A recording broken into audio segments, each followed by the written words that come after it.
Dr. Samira Patel stared at the quantum readings flooding her holographic display, her dark eyes reflecting the cascade of data that shouldn't have been possible. The particle accelerator at the Geneva Research Institute had detected something that defied every known law of physics, a perfectly stable quantum anomaly. Run the sequence again, she instructed the facility's AI, her fingers dancing across the floating interface. The results remained unchanged, mocking everything she thought she knew about quantum mechanics. The anomaly had appeared 3 days ago, a pinprick of impossible energy that seemed to exist in multiple states simultaneously without collapsing. It was beautiful, terrifying, and completely beyond current human understanding. What Samira didn't know was that she wasn't the only one studying the anomaly. High above Earth's atmosphere, an entity of pure energy watched with growing interest.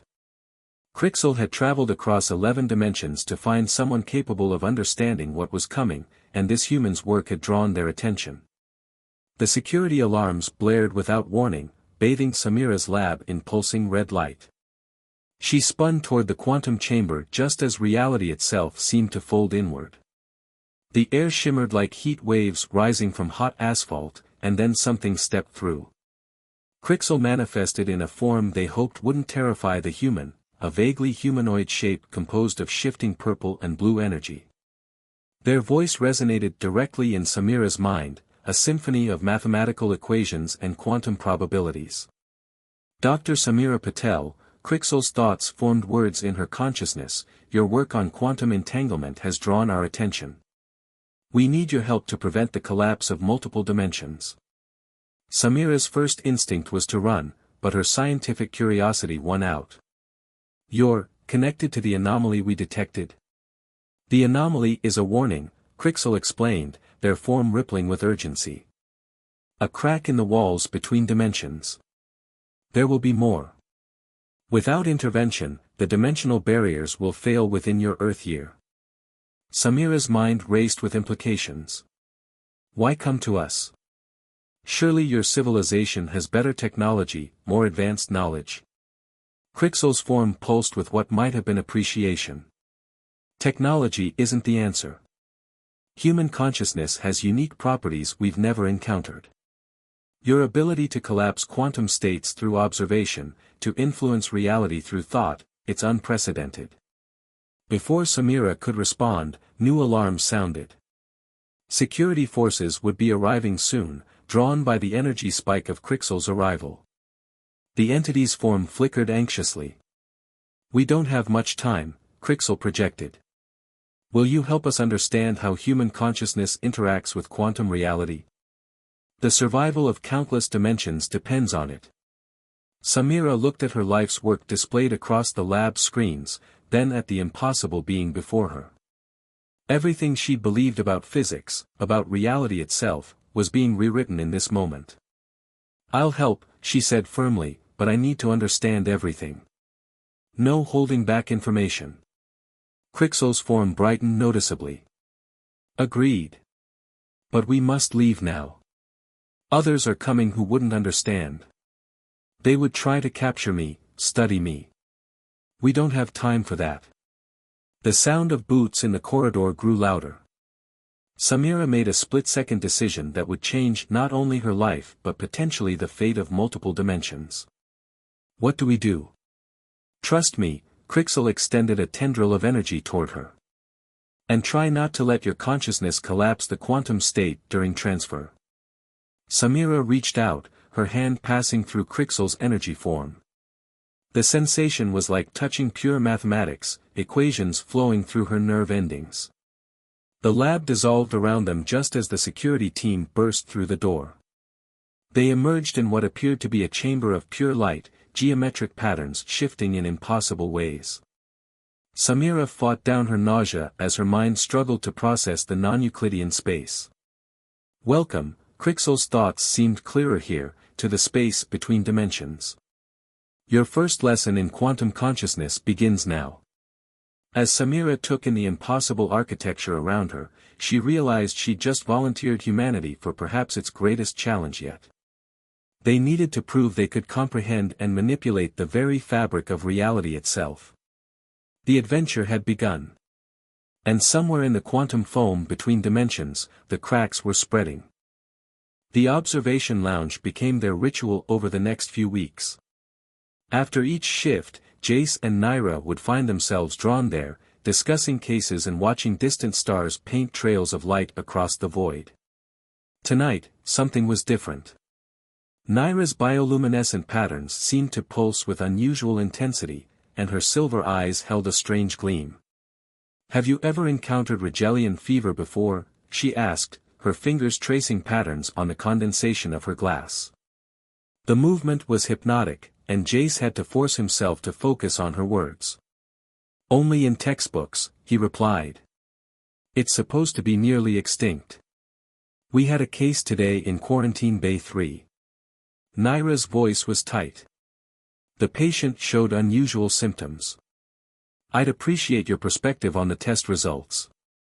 They made their way to the medical lab, their shoulders brushing occasionally in the narrow corridors. Each contact sent a jolt through Jace that he tried desperately to ignore. Professional boundaries, he reminded himself. But those boundaries seemed increasingly fragile. The lab was deserted at this hour. Naira pulled up the patient's holographic scans, and Jace frowned at what he saw. The cellular degradation pattern was unlike anything he'd studied. "This isn't standard Rigelian fever," he muttered, manipulating the image. "The protein structures are all wrong. It's almost as if it's been engineered," Naira finished. Their eyes met across the glowing display. "Someone is experimenting with modified pathogens, Jace. And I think I know why." Before she could elaborate, the lab door hissed open. Dr. Crix's smoky form billowed in, their environmental suits' lights pulsing urgently. "Dr. Villara, we need you in emergency. Another case just came in." The next 12 hours were chaos. More patients arrived, all showing similar symptoms. Jace worked alongside Naira, watching with growing concern as she pushed herself to the limit. Her skin had taken on a feverish glow, and her movements, usually so graceful, seemed almost erratic. "You need to rest," he insisted, catching her arm as she swayed slightly. "I can't," she snapped, then softened at his expression. "Jace, there's something you need to know. These cases, they're not random. They're targeting specific genetic markers. Markers that..." She trailed off, her silver eyes clouding with what looked like pain. "Naira?" Alarm shot through him as she gripped the edge of a bio-bed, her knuckles turning a pale blue. "I'm fine," she insisted, but her bioluminescent patterns were pulsing rapidly now. "It's just, my cycle is approaching. I thought I had more time." "Your cycle?" "My species undergoes a biological phase every 7 years. It's intense. Usually, I would return home, but with these cases..." She straightened, visibly forcing control. "I can handle it." But Jace had seen enough concerning symptoms to know better. Whatever was happening to Naira, whatever secrets she was keeping, they were reaching a breaking point. And as he watched her move determinedly to the next patient, he realized with startling clarity that his feelings for her had long since crossed the line from professional admiration to something far more complicated. A priority message flashed across the medical bay's screens: "Quarantine protocols initiated. Station-wide lockdown in effect." As the blast doors sealed with a heavy thud, Jace met Naira's silver gaze across the room. They were trapped here now, with a mysterious illness spreading, and an alien doctor fighting her own biological imperatives. And somewhere in the darkness of space, someone was orchestrating it all. The question was, why? And more importantly, how long could Naira maintain control before her cycle overwhelmed her completely? The answers would come sooner than any of them expected, and they would change everything. Dr. James Sullivan stared at Samira through his office's holoscreen, his weathered face pale in the blue light. "Let me get this straight," he said, running a hand through his gray hair. "You want to use my quantum consciousness network to create a global feedback loop, essentially turning every human mind into a dimensional anchor." That's simplifying it quite a bit, Samira replied, glancing at Crixel who hovered nearby, invisible to the call. But essentially, yes. And you're working with an interdimensional energy being to prevent reality from collapsing? James leaned back in his chair. If anyone else suggested this, I'd have them committed. But you know me, James. When have I ever been wrong about the quantum stuff? He sighed heavily. The network wasn't designed for this. We'd need to modify thousands of quantum nodes, reverse their monitoring protocols. We have help, Samira nodded toward Crixel, who materialized within the holoscreen's view. James's jaw dropped. Good Lord. Greetings, Dr. Sullivan, Crixel's thoughts projected through the connection. I can assist with the quantum modifications. But we must act quickly. The next 18 hours were a blur of activity. James activated his global team, while Crixel taught them how to modify the quantum nodes to create the consciousness feedback loop. Samira worked on the mathematical models, ensuring the resonance wouldn't harm the human participants. There's something we haven't considered, Samira said during a rare break, rubbing her tired eyes. How do we get millions of people to focus their consciousness in the right way? Already handled, James called from his workstation. I've contacted every major meditation center, spiritual group, and consciousness research facility worldwide. When we activate the network, they'll guide their communities. Another dimensional tremor shook the laboratory. These were becoming more frequent, bleeding through even to Earth. Around the world, people reported strange lights, impossible geometries appearing in the sky. Time's running out, Crixel observed, their form flickering anxiously. The Council will be monitoring these breaches. How's the network looking? Samira asked James. Modifications at 89% completion. But Samira. He hesitated. The energy readings are already off the charts.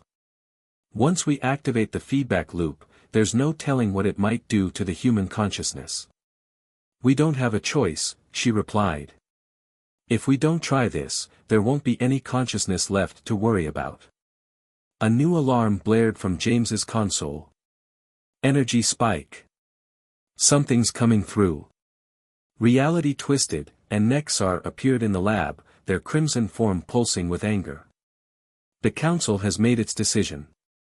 Earth's dimension is to be sealed off immediately. Wait. Samira stepped forward. We're ready to test our solution. Just give us 1 hour. Your primitive attempt at consciousness manipulation. Nexar's thoughts dripped with scorn. You'll destroy yourselves before you save anyone.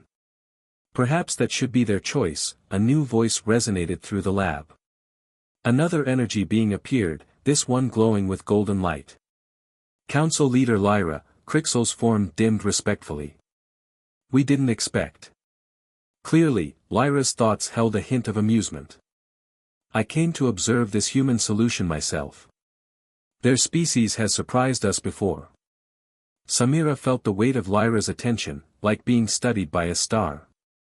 We believe human consciousness can stabilize the dimensional barriers through quantum resonance. We just need time to prove it. You have 30 minutes, Lyra decreed.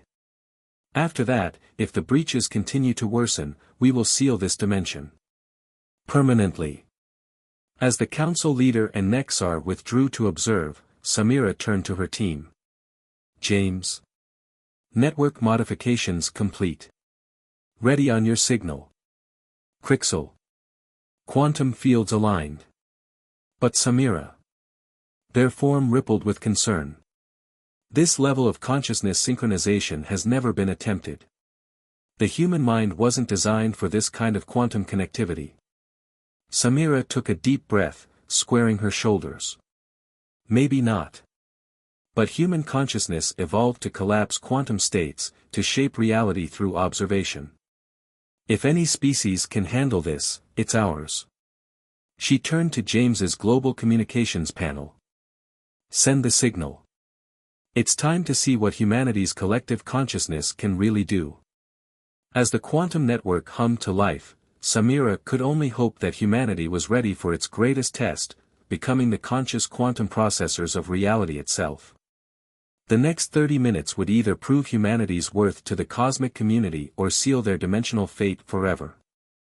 The quantum network activated with a subsonic hum that seemed to vibrate through reality itself. Around the world, millions of people felt a subtle shift in consciousness, like the moment between sleeping and waking stretched into infinity. In the lab, Samira watched the holographic displays with growing amazement.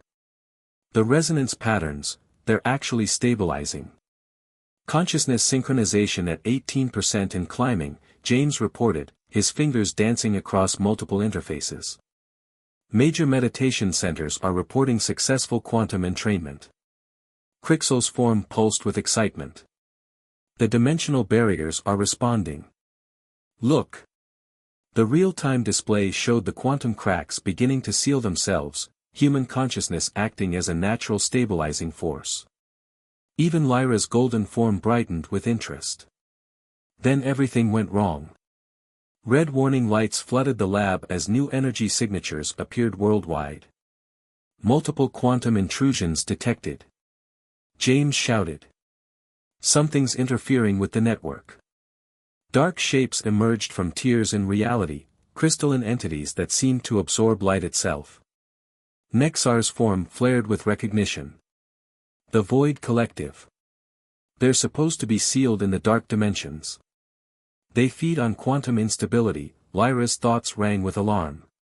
Your consciousness network is drawing them here. Samira watched in horror as the holographic displays showed the crystalline entities attacking quantum nodes around the world. Each destroyed node sent feedback screaming through the human consciousness network. We have to shut it down, James reached for the emergency protocols. No. Samira grabbed his arm. If we stop now, both the Void Collective and the dimensional collapse will destroy everything. We need to increase power. That could burn out every connected consciousness, Crixel warned. Or it could push us past the threshold we need, Samira insisted. She turned to Lyra. You wanted to see what humans could do. Watch this. She opened a global channel to all connected meditation centers and consciousness research facilities. This is Dr. Samira Patel. Our network is under attack by entities that feed on quantum instability. We need everyone to push harder. Visualize light, stability, order. Make it real. The response was immediate and overwhelming. Millions of human minds focused with renewed intensity. The quantum displays blazed with unprecedented energy readings as humanity's collective consciousness rose to the challenge. Consciousness synchronization at 47%. 53%. 62%. James called out, his voice filled with disbelief. The Void Collective entities screeched in frequencies that transcended dimensions as human consciousness began to overwhelm them. Where before they had found easy prey in quantum instability, now they faced an organized resistance of minds working in harmony. Remarkable, Lyra observed. They're not just defending, they're actively restructuring quantum fields to repel the invasion. Nexar's crimson form shifted uneasily. Impossible. This level of quantum manipulation requires centuries of evolution. Unless, Crixel's thoughts held a note of triumph, the potential was always there, waiting for the right moment to emerge. The lab's displays showed Void Collective entities retreating back through their dimensional tiers as humanity's consciousness network strengthened. But victory had a price. Medical alerts began flooding in from connected participants. Brain activity reaching critical levels, James warned. We're losing people to quantum shock. Samira felt blood trickle from her nose as the network's feedback intensified. All around the world, others were experiencing the same symptoms. But nobody disconnected. Humanity had glimpsed its true potential, and they weren't backing down. Consciousness synchronization at 85%. James announced, his own voice strained with effort. Dimensional barriers stabilizing. One final push, Samira whispered, both to herself and through the network. Show them what humanity can do. The lab erupted in blinding light as human consciousness reached levels never before recorded in any dimension. For a moment, every connected mind could see reality as it truly was, an infinite dance of quantum possibilities shaped by conscious observation. And in that moment, humanity changed forever. As the light faded, Samira collapsed into a chair, wiping blood from her nose. The displays showed the last void collective entities fleeing back to their dark dimensions. The quantum cracks were sealed, stabilized by humanity's collective will. Consciousness network holding steady at 73%, James reported, his voice filled with awe. They're maintaining quantum coherence voluntarily. Lyra's golden form expanded with approval. It seems we underestimated humanity's potential. Perhaps it's time to revise our assessment of your species. But Samira barely heard the council leader's words. She was staring at new data streaming across her displays, data that suggested humanity's quantum awakening had only just begun. Crixel, she called weakly, you need to see this. Something's happening to human consciousness on a fundamental level. The energy being moved closer, their form flickering with surprise as they analyzed the readings. This changes everything. Indeed it did. Humanity had just become a quantum-aware species. And the universe would never be the same. 3 days after humanity's quantum awakening, Samira stood before the Interdimensional Council, her consciousness now able to perceive their true forms without technological assistance. Crixel hovered supportively at her side as she addressed the assembled beings of pure energy. The data is conclusive, she gestured, creating a quantum hologram with thought alone. Human consciousness isn't just maintaining dimensional stability, it's strengthening the barriers between realities. We've become living quantum processors, natural guardians of dimensional integrity. And you believe your species can handle this responsibility? Nexar challenged, their crimson form rippling with skepticism. Your civilization still fights over primitive resources. We're evolving, Samira replied calmly. The quantum network changed us. Every human now understands, on a fundamental level, that we're all connected. It's hard to fight your neighbor when you can literally feel their consciousness resonating with yours. Lyra's golden form expanded thoughtfully. The changes in your species are unprecedented. Already we're detecting new abilities emerging. Quantum manipulation, consciousness projection, dimensional awareness. Which is why we've come with a proposal, Samira nodded to Crixel, who projected a new set of quantum equations into the council chamber. A partnership, Crixel explained. Humanity's natural quantum abilities combined with our technological understanding. Together, we could do more than just maintain dimensional stability, we could explore entirely new frontiers of reality. The council chamber hummed with discussion. Samira could sense their thoughts rippling through quantum fields, surprise, concern, and growing interest. Back on Earth, James monitored the global consciousness network from their upgraded laboratory. The holographic displays showed humanity's quantum awareness continuing to evolve. Children born after the awakening showed even stronger abilities, their minds naturally attuned to quantum fields. Consciousness synchronization holding steady at 89%, he reported through their quantum link. No sign of strain or deterioration. Whatever we became, it's permanent. Samira shared this update with the council, adding, we're not asking for unrestricted access to dimensional technology. We understand the need for gradual development. What we're proposing is a cooperative effort to understand these changes and ensure they benefit all species. And if we refuse? Nexar challenged.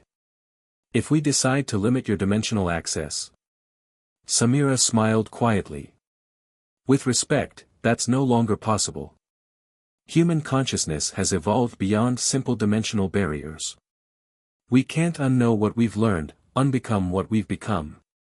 The only question is whether we move forward as partners or risk misunderstandings between our species. Lyra's form brightened with what Samira had learned to recognize as amusement. You've practiced quantum diplomacy quickly, Dr. Patel. We're adaptable, she replied. It's kind of our thing. The council's deliberation rippled through quantum fields for what felt like hours. Finally, Lyra spoke for them all. The council accepts your proposal, with conditions. A new division will be established, the Quantum Harmony Initiative. Your species will work with ours to explore and protect dimensional boundaries. Dr. Patel, you and Crixel will lead this effort. Samira felt Crixel's consciousness pulse with joy beside her. Their partnership, once born of desperate necessity, had evolved into something far more significant. There's one more thing, Samira added. We'd like to establish quantum consciousness centers on Earth, places where humans can learn to control and understand their new abilities. We'd welcome your guidance in this endeavor. Granted, Lyra agreed. Though something tells me humanity will surprise us with their own innovations. As the council session concluded, Samira stood with Crixel in the space between dimensions, watching quantum patterns dance around them. Did you know? She asked. When you first came to my lab, did you suspect humanity would evolve like this? I hoped, Crixel admitted, their forms synchronizing harmoniously with her consciousness. There was always something special about human consciousness. You see reality not just as it is, but as it could be. And somehow, you make those possibilities real. Samira smiled, reaching out to touch a quantum field, watching it respond to her will. We've got a lot of work ahead of us. Teaching a species of newly quantum-aware humans while preventing any reality-bending accidents. We'll manage, Crixel assured her. Besides, I think the universe could use a little human creativity in its quantum equations. As they prepared to return to Earth, Samira felt the resonance of billions of human minds, all connected through the quantum network, all exploring their new awareness of reality's true nature. They had faced extinction and emerged transformed, proving that humanity's greatest strength wasn't just their resilience or adaptability. It was their ability to look at the impossible and say, why not? The dimensional barriers hummed with stability, maintained by the symphony of human consciousness. And somewhere in the quantum foam between realities, new adventures waited to begin. This time, humanity would face them not as primitive observers, but as conscious creators of their own cosmic destiny. The end was just the beginning.